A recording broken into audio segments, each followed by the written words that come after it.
Good morning બચ્ચા party and welcome to the class of physics with C D Patel. જો મિત્રો આપણે ચેપ્ટર નંબર 1 વિદ્યુત ભારો અને વિદ્યુત ક્ષેત્રો પૂર્ણ કર્યું. તમે આ ચેપ્ટર સારી રીતે તૈયાર કરી દીધું હશે. હવે આજે આપણે ચેપ્ટર નંબર 2 સ્થિત વિદ્યુત સ્થિતિમાન અને કેપેસિટન્સ ભણવાના છે. જો સ્થિત વિદ્યુત સ્થિતિમાન જેવું જ ગુરુત્વીય સ્થિતિમાન તમે 11મા ધોરણમાં ભણી ગયા, એ જ પ્રમાણે ગુરુત્વ બળ, તો ગુરુત્વ બળ જેવું જ વિદ્યુત બળ આપણે પહેલા ચેપ્ટરમાં એની વાત કરી. તો આ ચેપ્ટરમાં સ્થિત વિદ્યુત સ્થિતિમાન, વિદ્યુત ભારની સ્થિતિ ઉર્જા અને પછી ચેપ્ટરના બીજા ભાગમાં વિદ્યુત ભારનો સંગ્રહ કરતી રચના, જેને કેપેસિટર કહેવામાં આવે છે, તો એ કેપેસિટરોના શ્રેણી અને સમાંતર જોડાણો વિશે ભણવાનું છે.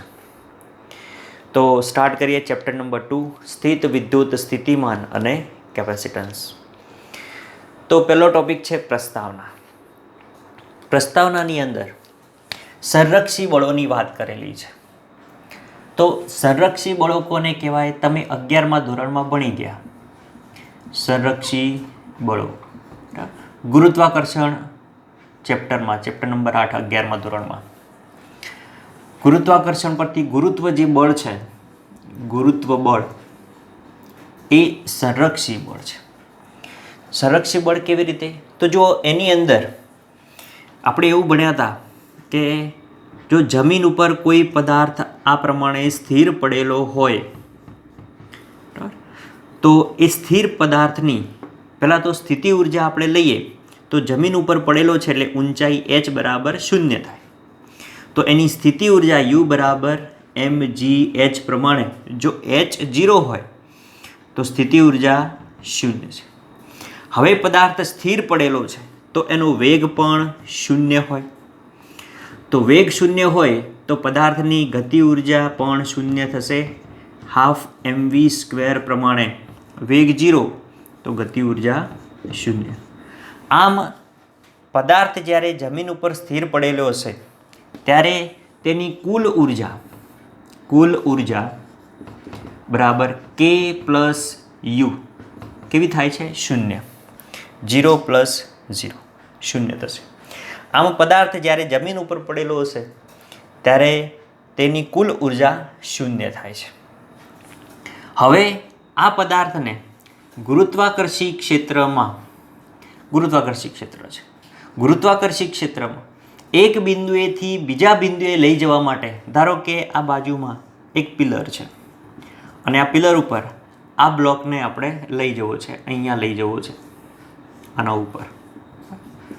તો ધારો કે આ પિલરની ઊંચાઈ h છે, તો આ બ્લોકને એક બિંદુએથી બીજા બિંદુએ લઈ જવા માટે ક્ષેત્રની વિરુદ્ધમાં કાર્ય કરવું પડશે. જો ગુરુત્વાકર્ષી ક્ષેત્ર આ દિશામાં હશે, નીચેની તરફ, કારણ કે જો કોઈ પણ પેન છે તો પેનને તમે છોડી દો તો ક્યાં જશે? નીચે. કેમ? તો ગુરુત્વાકર્ષી બળ એને ખેંચે છે. તો આ ગુરુત્વાકર્ષી બળ જે છે Fg, એની વિરુદ્ધ તમારે આ બ્લોકને ઉપર લઈ જવો હોય તો કાર્ય કરવું પડશે. બરાબર છે? બળ લગાડવું પડશે, બાહ્ય બળ. બરાબર? એટલે આ બાહ્ય બળ લગાડવું પડે, બાહ્ય બળ. અને બાહ્ય બળ દ્વારા h જેટલું સ્થાનાંતર કરાવી અને આ બ્લોકને એક બિંદુએથી બીજા બિંદુએ તમે લઈ જઈ શકો. હવે આ બ્લોક જ્યારે પિલરની ઉપર તમે મૂકશો એ વખતે આ બ્લોકની હવે કંઈક સ્થિતિ ઉર્જા હશે. તો સ્થિતિ ઉર્જા U બરાબર mgh.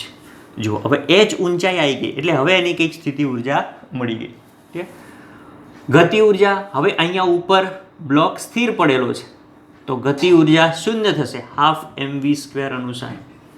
જો કારણ કે પદાર્થ સ્થિર હોય તો વેગ 0 તો ગતિ ઉર્જા 0. તો જો હવે અહીંયા આગળ કે કુલ ઉર્જા U પ્લસ કે બરાબર જો યુ બરાબર mgh અને કે 0. તો અહીંયા કુલ ઉર્જા શૂન્ય થતી નથી. જુઓ, કુલ ઉર્જા શૂન્ય નથી થતી. અહીંયા કંઈક મળે છે. કેટલી? તો તમને સ્થિતિ ઉર્જા જેટલી મળે છે. જુઓ, પણ અહીંયા આગળ કુલ ઉર્જા શૂન્ય થાય છે. અને ઉર્જાના સંરક્ષણનો નિયમ શું કહે છે કે વિશ્વની કુલ ઉર્જાનો જથ્થો અચળ છે. ઉર્જાનો નાશ થઈ શકતો નથી કે નવી ઉર્જાનું ઉત્સર્જન થઈ શકતું નથી. માત્ર એક સ્વરૂપમાંથી બીજા સ્વરૂપમાં રૂપાંતર થાય છે. એટલે તો એ પ્રમાણે અહીંયા જોવા જઈએ તો અહીંયા આગળ આ નિયમ ખોટો પડે. તો જુઓ, આ ઉર્જા આવી ક્યાંથી? તો જુઓ, અહીંયા નિયમ ખોટો નથી. કેવી રીતે? તો જુઓ, હવે પહેલા પદાર્થ અહીંયા સ્થિર પડેલો હતો. સ્થિર પદાર્થને તમે બળ લગાડી, આ બાહ્ય બળ લગાડી, આ ગુરુત્વાકર્ષી ક્ષેત્રની વિરુદ્ધમાં બાહ્ય બળ લગાડી h જેટલું સ્થાનાંતર કરાવો છો. એટલે ટૂંકમાં તમે બહારથી કાર્ય કરો છો અને તમે કરેલું કાર્યનો એકમ જૂલ, ઉર્જાનો એકમ જૂલ, કાર્યને ઉર્જા કહેવાય. એટલે તમે જે વાપરેલી ઉર્જા છે એ ઉર્જા આ બ્લોકમાં સ્થિતિ ઉર્જા સ્વરૂપે સંગ્રહ પામે છે. ક્લિયર? તો બોલો, હવે ઉર્જા સંરક્ષણનો નિયમ પડાય છે. એનો મતલબ કે તમે અહીંયાથી કાર્ય કરી અને બ્લોકને ઉપર લઈ જાઓ છો તો તમે કરેલું કાર્ય સ્થિતિ ઉર્જા સ્વરૂપે સંગ્રહ પામે છે. હવે જો આ પદાર્થને અહીંયાથી છોડી દેશો, આ પદાર્થને અહીંયાથી તમે છોડી દેશો, ધારો કે આ પિલરને સે ધક્કો મારીને અહીંયા છોડી દેશો, તો હવે તમારે આને નીચે લઈ જવા માટે બળ નહીં લગાડવું પડે, કારણ કે એના ઉપર ઓલરેડી ગુરુત્વાકર્ષી બળ તો લાગે જ છે. તો હવે આ પદાર્થને તમે ધક્કો મારીને છોડી દેશો તો શું થશે? તો એ એની જે હવે સ્થિતિ ઉર્જા હતી એ સ્થિતિ ઉર્જા ધીરે ધીરે ગુમાવશે. બરાબર? સ્થિતિ ઉર્જા ગુમાવી અને એ ગતિ કરશે. ગતિ કરશે એટલે એને કંઈક ગતિ ઉર્જા મળશે. ગતિ ઉર્જા કેટલી મળશે?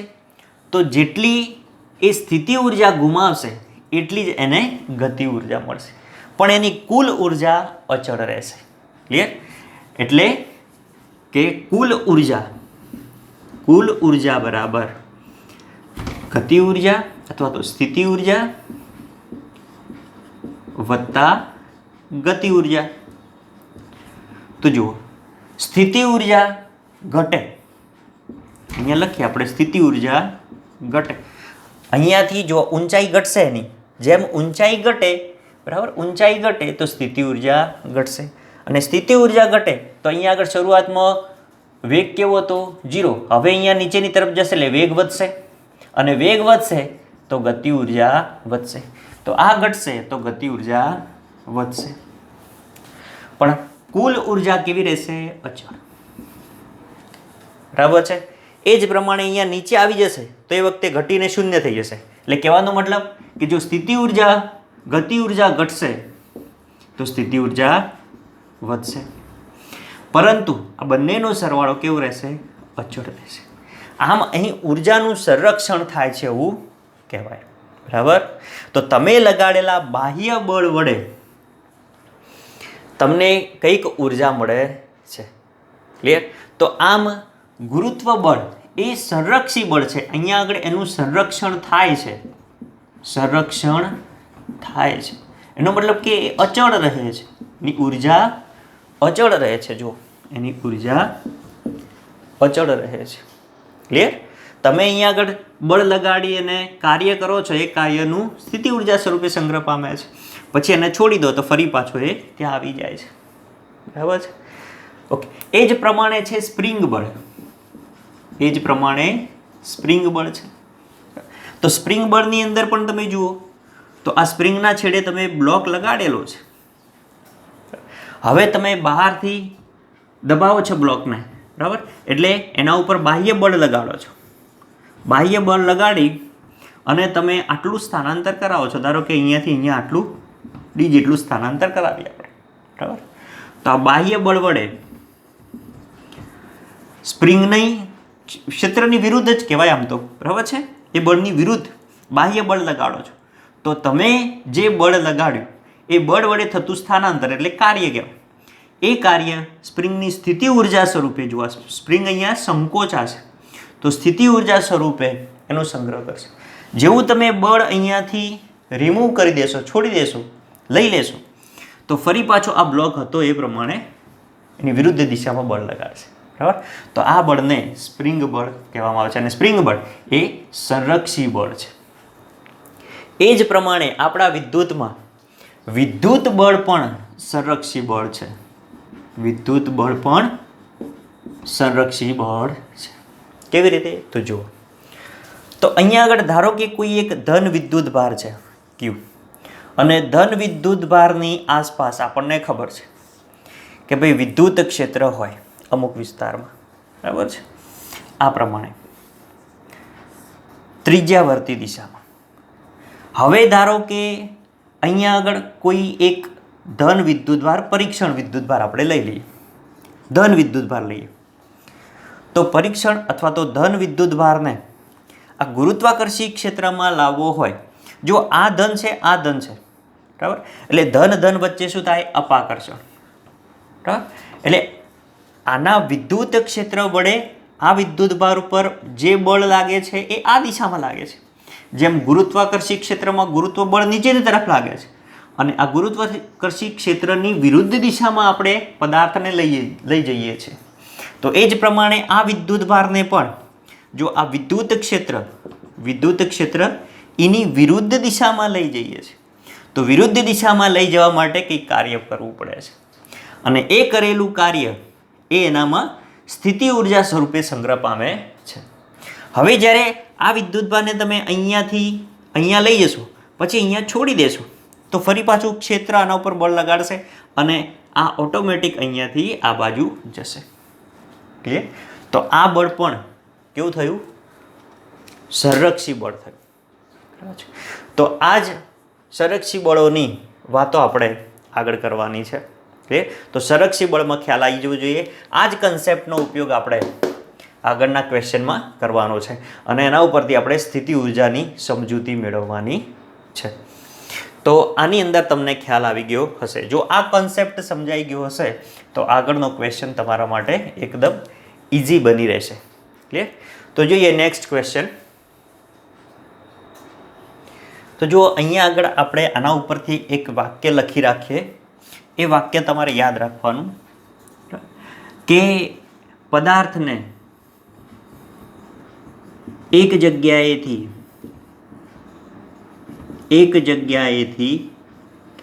બીજી જગ્યાએ લઈ જવા માટે બળ લગાડીને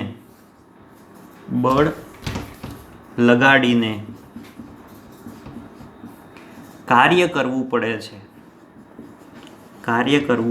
છે અને આ કરેલું જે કાર્ય છે, આ કાર્ય એ પદાર્થની સ્થિતિ ઉર્જા સ્વરૂપે, પદાર્થમાં સ્થિતિ ઉર્જા સ્વરૂપે સંગ્રહ પામે છે.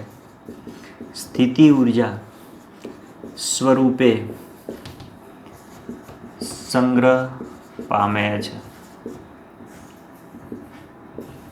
ક્લિયર? એટલે અહીંયા આગળ જે તમે કાર્ય કરો છો એ સ્થિતિ ઉર્જા સ્વરૂપે સંગ્રહ પામે છે. ક્લિયર? ઓકે. જો હવે પ્રસ્તાવનામાં જ આવો એક પ્રશ્ન બને છે કે કોઈ વિદ્યુત ભાર સંરચનાને લીધે મળતા વિદ્યુત ક્ષેત્રમાં વિદ્યુત સ્થિતિ ઉર્જાની સમજૂતી આપો. એટલે જુઓ, અહીંયા આપણે કોઈ વિદ્યુત ભાર લઈએ, ધારો કે ધન વિદ્યુત ભાર આપણે લઈએ છીએ, એને વિદ્યુત ભાર કેપિટલ Q કહી દઈએ. હવે એની આસપાસ વિદ્યુત ક્ષેત્ર હોય, ચલો આ પ્રમાણે એની આસપાસ વિદ્યુત ક્ષેત્ર દર્શાવેલું છે. ઓકે, સમજો અહીંયા આ પ્રમાણે. તો વિદ્યુત ભારની સંરચના લીધે મળતા વિદ્યુત ક્ષેત્રમાં વિદ્યુત સ્થિતિ ઉર્જાની સમજૂતી આપણે મેળવવી છે. તો આપણે અહીંયા એક ધન વિદ્યુત ભાર લઈ લીધો છે Q અને આ ક્યુ વિદ્યુતભારનું વિદ્યુત ક્ષેત્ર ઈ છે, ચલો ઈ આ પ્રમાણે ત્રિજ્યાવર્તી દિશામાં છે. હવે આપણે કોઈ પરીક્ષણ વિદ્યુતભાર ક્યુ એટલે કે નાનો વિદ્યુતભાર કે જેને અહીંયા લાવતા આ વિદ્યુતભાર ઉપર કોઈ ખાસ અસર કરે નહીં, બરાબર. તો એવો પરીક્ષણ વિદ્યુતભાર ક્યુ ધારો કે અહીં આર બિંદુએ મૂકેલો છે. આ પરીક્ષણ વિદ્યુતભાર આપણે અહીંયા ધન લીધેલો છે. જો આ વિદ્યુતભાર સ્મોલ ક્યુ, બરાબર, આના કરતાં ખૂબ નાનો હશે, ક્લિયર? ઓકે, પણ અહીંયા ધન લીધેલો છે. જો ધન લેવાનો મતલબ શું? તો આપણે અહીં બંને વચ્ચે અપાકર્ષણ થાય તો જ આપણે આના ક્ષેત્રની વિરુદ્ધમાં આપણે બળ લગાડી અને આને લઈ જવું છે. જો અહીંયા ઋણ વિદ્યુતભાર લઈએ તો બળ લગાડવાનો પ્રશ્ન જ આવતો નથી. એ બંને વચ્ચે આકર્ષણ થાય અને ઓટોમેટિક એ આની તરફ ગતિ કરશે, ક્લિયર? ઓકે, તો એટલા માટે આપણે અહીંયા આગળ બંને સજાતીય વિદ્યુતભાર લીધા છે અને સજાતીય વિદ્યુતભારો માટે આ લાગુ પડે, ક્લિયર? ઓકે, તો અહીં ક્યુ અને ક્યુ એટલે કે પ્લસ ક્યુ, અહીં કેપિટલ ક્યુ અને સ્મોલ ક્યુ એ ધન લીધા છે, બરાબર. ઓકે, હવે આ ક્યુ વડે આ ક્યુ પર લાગતું બળ, જો વિદ્યુત ક્ષેત્ર આ દિશામાં છે, બરાબર, એટલે વિદ્યુતભાર પર લાગતું બળ એટલે કે વિદ્યુત ક્ષેત્ર, તેના પર લાગતું બળ F બરાબર કેટલું થશે? ક્યુ ઇન્ટુ ઈ. કઈ દિશામાં? તો વિદ્યુત ક્ષેત્રની દિશામાં. તો આ વિદ્યુતભાર ઉપર લાગતું બળ, બરાબર, આ ઇલેક્ટ્રિકલ ફોર્સ એટલે એફ ઈ લખીએ આપણે, સ્મોલ ઈ લખો, કેપિટલ ઈ લખો, બરાબર, ચાલે. F is equal to Q into E. કઈ દિશામાં હશે? તો કે વિદ્યુત ક્ષેત્રની દિશામાં હશે, ક્લિયર? ઓકે, તો આ ધન વિદ્યુતભાર વડે પરીક્ષણ વિદ્યુતભાર પર લાગતું બળ F બરાબર ક્યુ ઈ જેટલું હશે, બરાબર છે. હવે આ વિદ્યુતભાર ક્યુ આર બિંદુએ છે, બરાબર. હવે આ આર બિંદુએથી પી બિંદુએ આ વિદ્યુતભારને લાવવો છે. જો હવે અહીંયાથી આ આર બિંદુએથી પી બિંદુએ વિદ્યુતભારને આપણે લાવવો છે. જેમ આપણે આગળ વાત કરીએ એ પ્રમાણે કે ભાઈ બ્લોક નીચે પડેલો છે અને આ પિલર ઉપર આ બ્લોકને આપણે અહીંયાથી અહીંયા લઈ જવું, તો ગુરુત્વાકર્ષી ક્ષેત્રની વિરુદ્ધ દિશામાં આપણે બાહ્ય બળ લગાડી અને કાર્ય કરવું પડતું. તો અહીંયા આગળ પણ શું કરવું પડશે? બાહ્ય બળ લગાડવું પડશે. ક્ષેત્રની વિરુદ્ધમાં બાહ્ય બળ લગાડવું પડે. બાહ્ય બળ એટલે આપણે એને એક્સટર્નલ ફોર્સ કહીશું, FEXT, એક્સટર્નલ ફોર્સ. તો આ વિદ્યુતભાર ઉપર બાહ્ય બળ લગાડીને આર બિંદુએથી પી બિંદુએ લઈ જઈશું. પરંતુ આ બાહ્ય બળ વિદ્યુત ક્ષેત્રની વિરુદ્ધ દિશામાં લગાડીશું, બરાબર છે. એટલે કે આ જે બળ લાગે છે વિદ્યુત ક્ષેત્ર વડે, વિદ્યુત ભાર વડે આ વિદ્યુતભાર પર FE જેટલું વિદ્યુત ક્ષેત્રની દિશામાં બળ લાગે છે, તો એટલું જ બળ એનાથી વિરુદ્ધ દિશામાં એટલે કે ક્ષેત્રની વિરુદ્ધ દિશામાં આટલું લગાડવું પડે, F એક્સટર્નલ જેટલું. ઓકે, હવે એના જેટલું જ બળ લગાડો એટલે કે F external force is equal two, ચાલો આ લખો તો આ કોઈ એક માઇનસ બતાવવું પડે કારણ કે વિરુદ્ધ દિશા છે એટલે માઇનસ FE. જો આના જેટલું જ બળ લગાડો તો આના ઉપર લાગતું પરિણામી બળ શૂન્ય થાય, પરિણામી બળ શૂન્ય થશે. અને જો પરિણામી બળ શૂન્ય થાય તો એનો પ્રવેગ એટલે કે F બરાબર ma અનુસાર પ્રવેગ કેવો થઈ જાય? શૂન્ય થઈ જાય. તો આમ આ વિદ્યુતભાર પ્રવેગ રહિત આરથી પી દિશામાં ગતિ કરશે. પ્રવેગ રહિત એનો મતલબ કે વેગ અચળ થઈ ગયો, વેગ અચળ એટલે બીજા શબ્દોમાં કેવું હોય તો કે અચળ વેગથી ગતિ કરશે આરથી પીની દિશામાં, બરાબર. એટલે આર બિંદુએથી પી બિંદુ તરફ વિદ્યુતભાર ક્યુ અચળ વેગથી ગતિ કરશે. હવે આને અહીંયા લઈ જવા માટે કરવું પડતું કાર્ય, અથવા તો આપણે નાનું સ્થાનાંતર કરાવી અને આર બિંદુએથી પી બિંદુએ લઈ જવું પડશે. એટલે ધારો કે ડીઆર જેટલું નાનું સ્થાનાંતર કરાવી, આ ડીઆર જેટલું નાનું સ્થાનાંતર કરાવી, બરાબર, આ બાહ્ય બળ લગાડી આટલું સ્થાનાંતર કરાવી અને આર બિંદુએથી પી બિંદુએ લઈ જવું પડશે, પી બિંદુએ લઈ જવું પડશે વિદ્યુત ભારને. તો જો એફ એક્સટર્નલ જેટલા બાહ્ય બળ વડે વિદ્યુત ભાર ક્યુ પર બળ લગાડતા જો એ ડીઆર જેટલું સ્થાનાંતર અનુભવે, ધારો કે ડીઆર જેટલું સ્થાનાંતર એફ એક્સટર્નલ એટલે કે બાહ્ય બળ લગાડતા આટલું સ્થાનાંતર અનુભવે તો થતું કાર્ય ડી ડબલ્યુ હશે. જો સ્થાનાંતર નાનું તો કાર્ય નાનું. સમજો અહીંયા આગળ આપણે ધીરે ધીરે જ ચલાવીએ છીએ. ક્લિયર? તો જુઓ, ડીઆર જેટલું સ્થાનાંતર કરવા માટે લગાડેલું બાહ્ય બળ અને એના વડે થતું કાર્ય કેટલું થશે? ડી ડબલ્યુ જેટલું થશે. ક્લિયર? તો આટલું નાનું સ્થાનાંતર કરવું પડશે. બરાબર, પણ આપણે જવું છે આરથી પી બિંદુએ, બરાબર. તો આવા નાના સ્થાનાંતરો વડે મળતું જે કાર્ય છે એ કાર્યનો સરવાળો કરવો પડશે. અને નાના કાર્યનો સરવાળો સંકલન સ્વરૂપે જો આપણે લખીએ તો જુઓ અહીંયા આગળ આરથી પી બિંદુએ વિદ્યુત ભારને લઈ જવા કરવું પડતું કુલ કાર્ય W બરાબર, ચલો ઇન્ટિગ્રેશન લઈશું સંકલન સ્વરૂપે સરવાળો. ક્યાંથી ક્યાં લઈ જવો છે? આરથી પી. તો આરથી પી, બરાબર. આવું નાનું કાર્ય ડી ડબલ્યુ, બરાબર. આવા નાના કાર્યોનો સરવાળો, બરાબર. હવે કાર્ય ક્યાંથી ક્યાં થાય છે? તો આરથી પી થાય છે. તો W R P is equal to integration R to P D W. હવે ડી ડબલ્યુની જગ્યાએ મૂકી દઈએ આપણે. તો ચલો, W R P is equal to integration R to P D ડબલ્યુની જગ્યાએ F external dot D R. તો આ વિદ્યુત ભારને વિદ્યુત ક્ષેત્રની વિરુદ્ધ દિશામાં, બરાબર, આ વિદ્યુત ક્ષેત્ર આ બાજુ, એની વિરુદ્ધ દિશામાં આરથી પી બિંદુએ લઈ જવા માટે કરવું પડતું કુલ કાર્ય ડબલ્યુ આર પી બરાબર integration R to P F external dot D R થાય. ક્લિયર? તો આટલું જે કાર્ય થાય છે એ બાહ્ય બળ વડે થતું કાર્ય છે.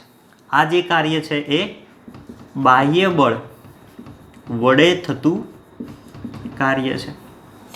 અને આ કાર્ય એ વિદ્યુત ભાર સ્થિતિ ઉર્જા સ્વરૂપે સંગ્રહ પામે છે. તો આ કાર્યને સ્થિતિ ઉર્જા સ્વરૂપે લખવું હોય તો યુ બરાબર આ જ લખાશે, integration R to P F external dot D R. બરાબર. જો એ જ વસ્તુ અહીંયા આગળ લખી છે, પદાર્થ લખ્યો છે એની જગ્યાએ આપણે વિદ્યુત ભાર લઈ લઈએ કે વિદ્યુત ભારને એક જગ્યાએથી બીજી જગ્યાએ લઈ જવા માટે કરવું પડતું કાર્ય, આ કાર્ય તે એમાં સ્થિતિ ઉર્જા સ્વરૂપે સંગ્રહ પામે છે. એટલે કાર્ય એ જ સ્થિતિ ઉર્જા થઈ ગઈ. એટલે અહીંયા આવશે એટલે એની સ્થિતિ ઉર્જા મળી છે. ક્લિયર? ઓકે. પણ આ જે કાર્ય મળ્યું એ બાહ્ય બળ વડે થતું કાર્ય કર્યું અને બાહ્ય બળ ક્ષેત્રની વિરુદ્ધ દિશામાં છે. તો હવે આપણે ક્ષેત્ર વડે થતું કાર્ય લખવું હોય તો જુઓ અહીંયા કે વિદ્યુત ક્ષેત્ર વડે થતું કાર્ય તો એની વિરુદ્ધ દિશામાં આ બાજુ થશે. અહીંયા લાવીને છોડ દો તો બળ આ લઈ લેવાનું એફઈ, અને એફઈ કેવું છે જો અહીંયા આગળ માઇનસ. તો અહીંયા આગળ થતું કાર્ય W R P is equal to integration R to P F E પણ કેવા? માઇનસ. બરાબર. એફ એક્સટર્નલની જગ્યાએ માઇનસ એફઈ મૂકી દો તમે, ઇન્ટુ ડી આર લખાશે. અને એક જ મિનિટ જરા,